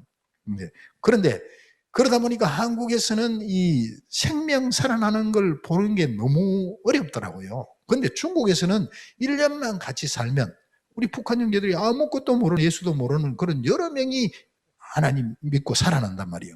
그 생명 살아나는 게, 그게 너무 보고 싶고 그립고, 그 일을 하기 위해서 내가 하나님이 나를 부르셨는데, 중국 들어가면 그 일이 진행되는데 여기 있어서 내가 되겠느냐. 그래서는 내가 이제는 하나님 다시 들여보내주면 우리 북한 친구 20살짜리나 20살 이하라도 한 명만이라도 구원해 주시면 내 천국 불러도 좋습니다. 어떤 이런 마음, 그런 갈망이 생기더라고요. 그래서는 제가 다시 들어가게 해달라고 계속 기도하는 중에 7번을 비자를 신청했어요. 근데 6번이 다 안 됐어요. 근데 7번째 6년 몇 개월 만에 하나님이 비자를 주셨어요. 근데 그 비자를 들고요. 제가 그때는 검천구 시영동에 있었어요. 그 비자를 들고요. 검천구에 있는 그 홈플러스에 가가지고 1층을 전체를 돌아다니면서 할렐루야 했어요. 제가 다시 할렐루야 할렐루야 너무 감사해가지고 그러면서 기쁨으로 다시 청도공항에 들어가 중국 청도공항에 들어가 청도공항에서도 할렐루야 하면서 돌아다녔어요. 이제 그러면서 제가 두 번째 텀에 들어갈 때에는 하나님이 이제 그동안에 사역했던 그런 부분들이 조금씩 알려지면서 6분의 선교사님들이 자기도 같이 나랑 같이 들어가서 이 사역을 하고 싶다. 그렇게 자원을 하셨어요.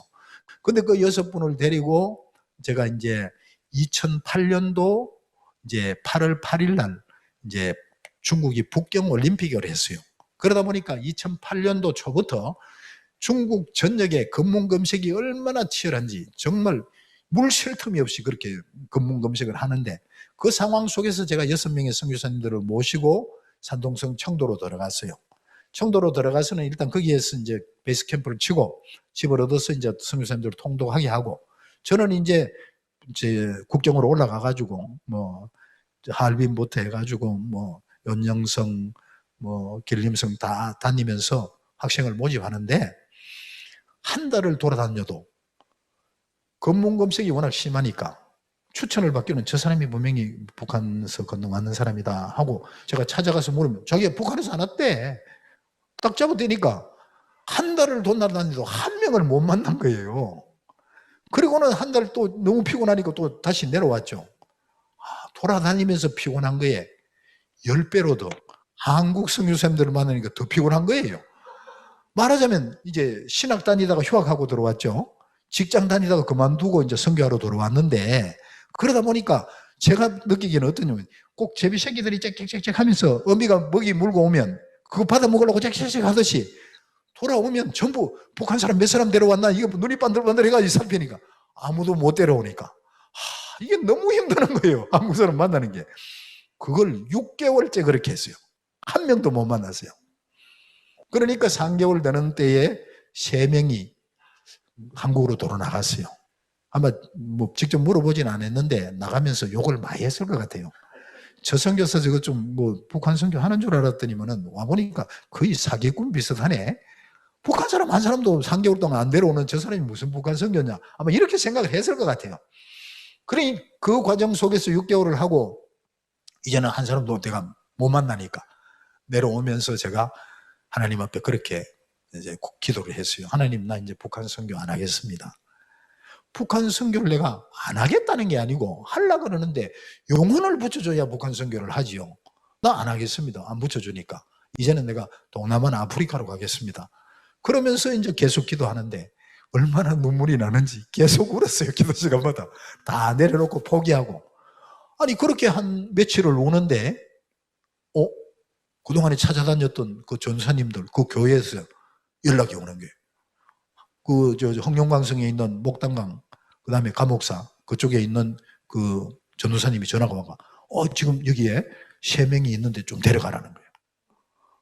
또 한 이틀 있으니까 또 전화가 와 7명인데 데려가라는 거예요. 또 그 다음날 또 전화가 와 1명인데 데려가라는 거예요.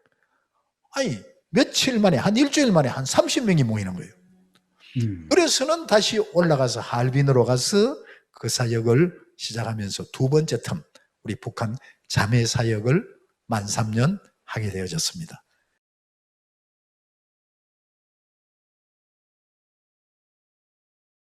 그리고 난 후에 이제 권명을 통해서 내려오는데 그때 김정일이가 죽었어요. 죽으니까 완전히 국경이 강화되면서 이제 김정은이가 들어서면서 북한 보위부를 또 통해 가지고 탈북 루트를 차단한다. 그러면서 이제 운남성을 통해서 대부분 오잖아요. 운남성에 갔는데 막 난리가 나 있는 거예요. 그래서는 제가 이게 심각하다. 그래서는 하나님 앞에 그때 하나님이 제 마음에 어떤 마음을 주시면 중국에서만 하지 말고 한국에 와 있는 2만 5천 명, 그 당시에 2만 5천 명이었거든요. 2만 5천 명. 이 사람들도 훈련시켜서 제대로 하나님의 일꾼으로 세워라. 이 마음을 주시는 거예요. 강력하게. 그래서 제가 하나님 앞에 반문을 했죠. 하나님, 내가 6년 동안 한국에서 사역했잖아요. 열매 어디 있습니까? 한국에서는 안 되잖아요. 북한 사람 한국에 오면 거기서는 목사하겠다는 사람도 여와가 뭐 돈 쫓아가 버리고 뭐 뭐 보여지는 휘황찬란한 그 세상 문화 따라가 버리는데 여기서 내가 무슨 일을 합니까? 계속 그렇게 하는데 하나님이 그래도 하라는 마음을 주셔가지고 제가 예수들하는 그 기도운동본부에 거기에 북한 팀 그 이영희 교수님이 저한테 전화가 와가 컨퍼런스를 하는데 이 북한 팀을 좀 맡아달라는 아니 나는 그거 안 한다고. 왜냐면 한국에서는 안 되잖아. 중국 들어가면 1년만 하면 여러 명이 살아나는데 이제 계속 거절을 했어요. 며칠 있다 또 전화 온 거예요. 또 거절했어요. 며칠 있다 또 전화 오는 거예요. 그때에 운남성에서 하나님이 내게 주신 음성이 생각이 나는 거예요. 한국에서도 되게 하시네? 그래서 맡았어요, 제가. 맡아서 계속 울면서 한 3일을 그냥 회개만 했어요. 같이 기도하면서 막. 그러면서 하는데 하나님이 거기에 참석한 우리 북한 형제들을 막 변화시키고 회복시키는 거예요. 되더라고요. 그래서 할렐루야 하면서 한 텀 더 제가 또 하겠다. 다음 기수도 하겠다. 자원회가. 그 다음 기수도 또 하나님이 많은 은혜를 주셨어요. 그런 가운데서 한국에서 개척하려는 마음 주셔가지고 여기서 개척해서 지금까지 그렇게 사역하고 있습니다.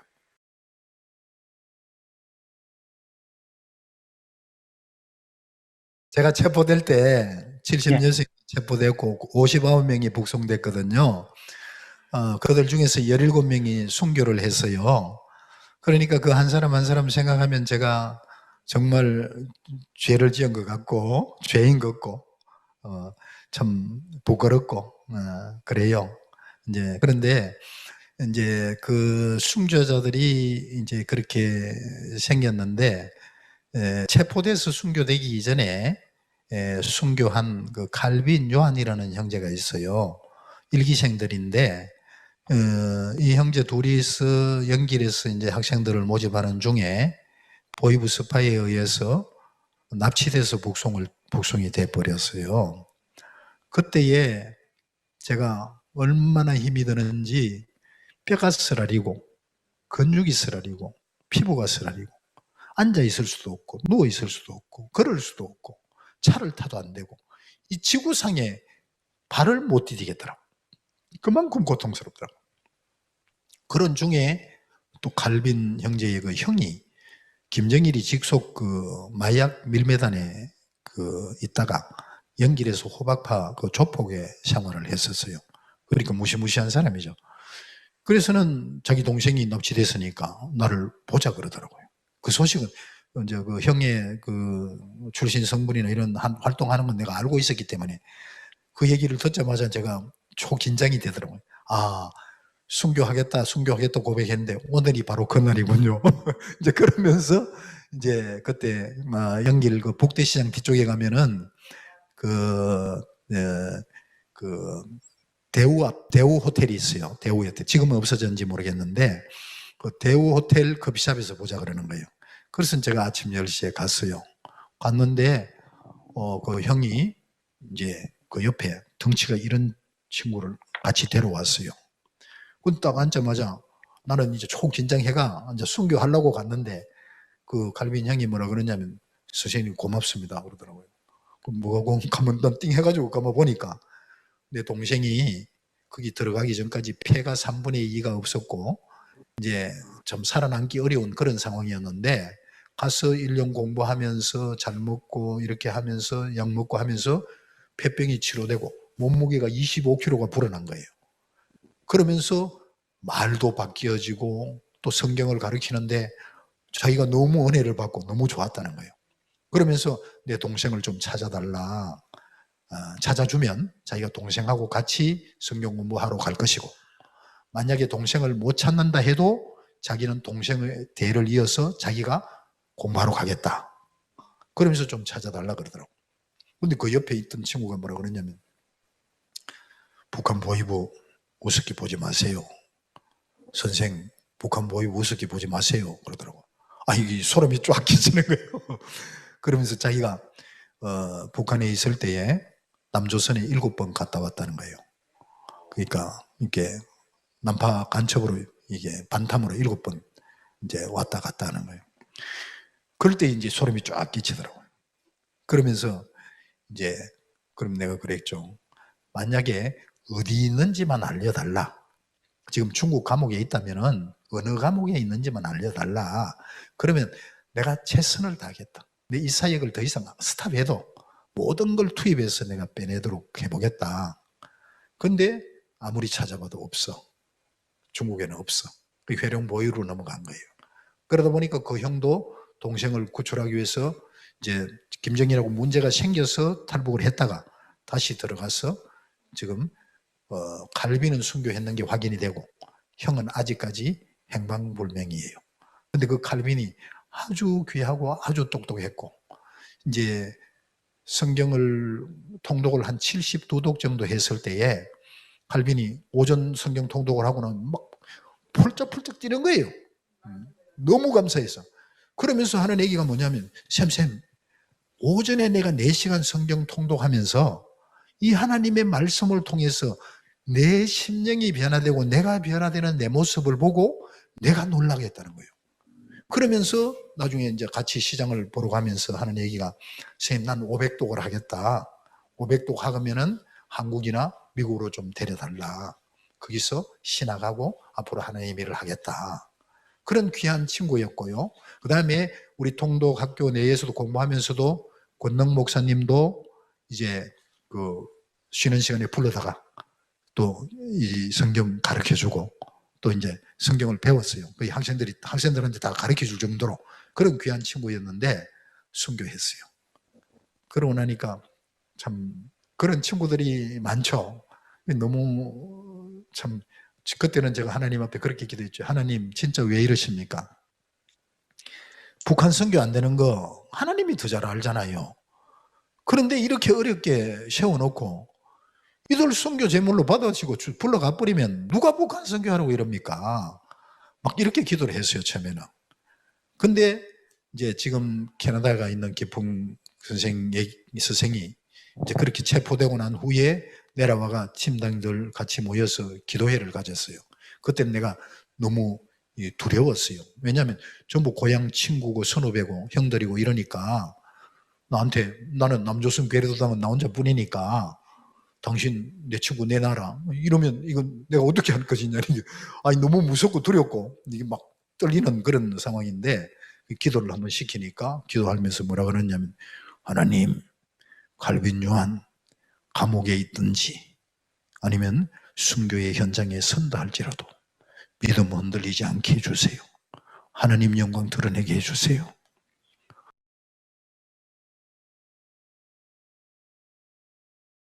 그때 제가 많이 울었어요. 정말 많이 울었어요. 이제 그러면서 편안해지더라고요. 그 다음부터 그 사역을 계속 지금까지 할 수 있었죠. 그런 부분입니다. 예.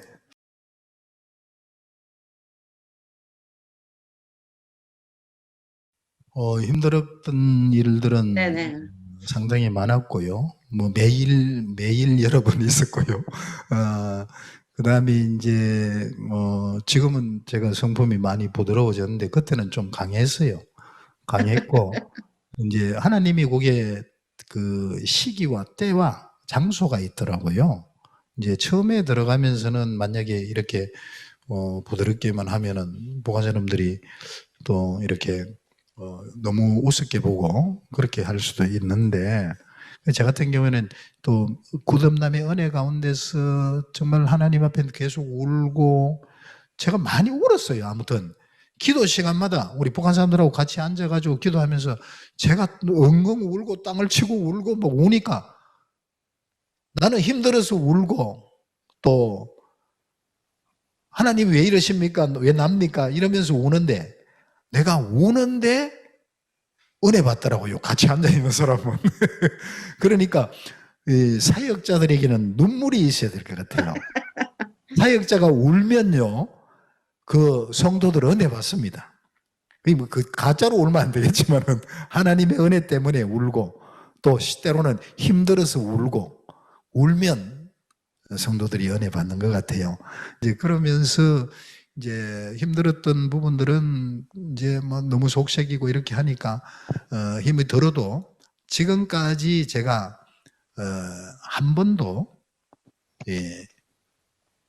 내가 너 가라 이제 그 교육시키기 위해서 가라는 얘기는 했지만은 실제로 얘를 보내야 되겠다 싶어가지고 보내본 일은 없습니다.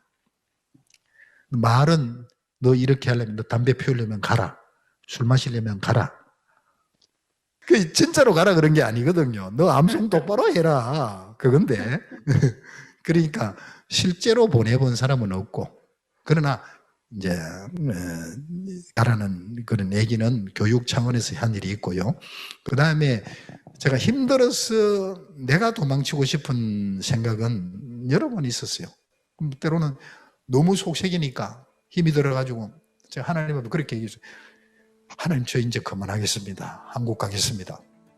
그리고 얘들한테는, 야, 그래, 오늘 수업만 끝나면 난 너희들하고 끝이다. 너가 가는 게 내가 간다. 그러면서 내 방에 와가지고 이제 보따리를 사고 마지막으로 하나님 앞에 딱 꿇어앉아서 기도하면 하나님이 제 마음에 어떤 음성을 주시면, 야, 내가 너를 거기 보냈는데 북하면 어디 갈 거야?